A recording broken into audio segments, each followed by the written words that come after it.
Додека Израел продолжува да ги напаѓа, како што вели целите на Хамас во Газа, вклучително и ова училиште управувано од Агенцијата на Обединетите нации за палестински бегалци, хуманитарната помош за палестинските цивили е посуштинска од кога било. Но двата најголеми донатори, САД и Германија, ја прекинаа својата помош заедно со 14 други земји донатори.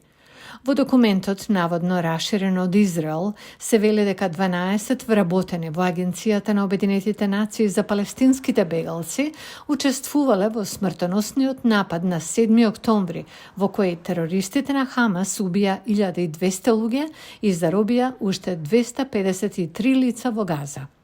Директорката за комуникации на Агенцијата на Обединетите нации за палестински бегалци Тамара Ал-Рифаи одговори.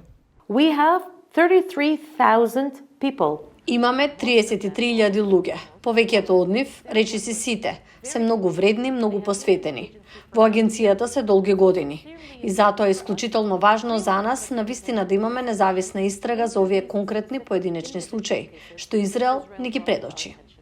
Во Обединетите нации ова го кажа американската амбасадорка Линда Томас Гринфилд. Знам дека треба да видиме фундаментални промени пред да продолжиме со обезбедување финансии директно на Агенцијата на Обединетите нации за палестински бегалци. И како што знаете, не треба да дозволиме тоа да ја засени одличната работа што ја прави агенцијата. Агенцијата на Обединетите нации за палестинските бегалци предупредува дека доколку земјите донатори не продолжат со помошта, можеби ќе треба да ги прекине операциите во Газа до крајот на овој месец. Генералниот секретар на Обединетите нации Антонио Гутереш вели дека тоа би било катастрофално. Агенцијата на Обединетите нации за палестинските бегалци е столбот на целиот хуманитарен одговор во Газа. Апелирам до сите земји членки да гарантираат континуитет на спасувачката мисија на агенцијата. Експертите велат дека веруваат оти Обединетите нации го прават она што го побарале САД и другите земји донатори. So the UN is taking all of the steps that one would expect. Значи, Обединетите нации ги преземаат сите чекори што би ги очекувале, вклучително и отпуштање луѓе, истрага на луѓе.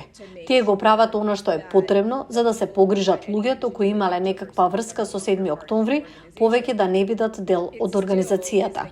Се уште е случај дека Агенцијата на Обединетите нации за палестински бегалци обезбедува клучна помош кога не можат многу луѓе или хуманитарни организации да влезат во Газа. Ова е апсолутно суштинско. Значи да се прекине финансирањето е само екстремна позиција. Министерството за здравство на Газа, управувано од Хамас, вели дека околу 27.000 луѓе загинале во израелската воена операција против Хамас, назначена од САД како терористичка група од 7 октомври.